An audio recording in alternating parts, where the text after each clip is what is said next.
Well, United Airlines is launching sweeping changes on how the company interacts with its customers after a string of PR nightmares. Who can forget this one? And then just one day ago, United sparked outrage after a famous giant rabbit died following an intercontinental flight. Then you've got this Delta Airlines taking heat today after a passenger got up while the plane was on the tarmac to make an emergency run to the bathroom.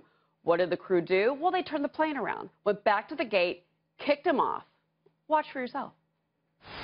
I purchased this ticket. Can you help me understand why We're going to discuss this outside. Not here. Outside. I need more information, sir. I haven't done anything. I paid for this ticket, and I actually have to get home and show up. I'm going to share this with you outside. We're not going to discuss this right now. So I'm going to kindly answer this. I'm going to kindly.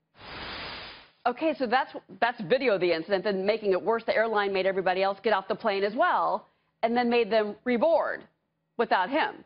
What is all of this? Why do airlines need to act as if passengers are their least priority? Well, let's bring in branding expert Karen Tiber. She is, of course, an expert, on many things, and used to work with Lufthansa, we should say here. I used to work at Southwest as a flight attendant. So we have a lot of background on this. We're good voices.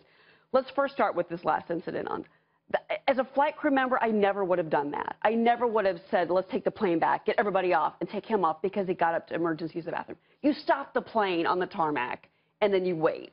What happened? I think one of the things we're seeing is an overall pattern of overreactivity on the part of staff on airlines. And I think that's coming from a couple of places. One, I think they're getting tremendous operational pressure from the leaders of these companies to get flights out, to get them on a schedule, very tight schedules, right, where there's not a lot of room for error. Right. And I think you're seeing that. I also think people are in a hyper-aware state of anxiety, and I think that's playing out in the airlines. And I think we were talking about this earlier with all the cell phones. I think flight attendants are really nervous because they know they're getting videotaped when something happens. Right. And I think rather than helping, that often makes people more stressed and tense and anxious. That's the thing. When I was a flight attendant, I was in my 20s. It was a long time ago. But, we were taught, I was at Southwest Airlines, to be human. You treat people with respect. The customer wasn't, maybe they weren't always right, but you treated them like were still the customer, beings, though. And they were our priority. And that's been lost in the industry. And I see it all the time. And my feeling is the CEOs, the leadership of these airlines need to take the reins. And I will give United credit.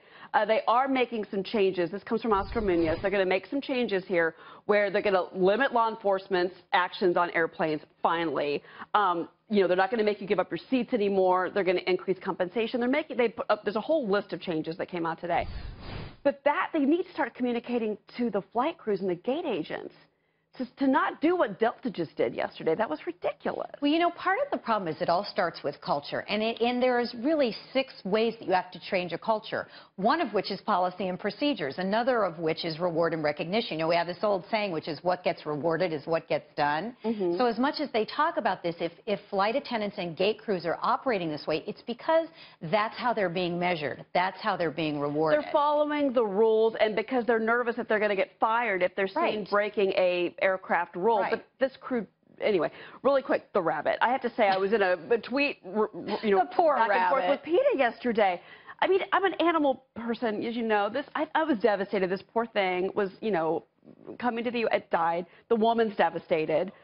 How would you respond from a branding expert? What would you tell United and how to handle this? Well, United, has, as I understand it, a slightly different policy about how they handle the transportation of animals than some of the other carriers. Right. So I think one thing is, it's owning it very quickly. It's taking a look from beginning to end at the policy, the procedure, what happened, and it's immediately, not only apologizing, but making any changes that they are going to Some airlines now do not allow you to put companion animals in the cargo hold. I have to say, I think that might be the right strategy. Well, that's why. That's just my opinion. Right. So I'm saying they do know. it differently than a lot of airlines, and that may have been part of the problem. Karen, thank you very much. My pleasure. All right.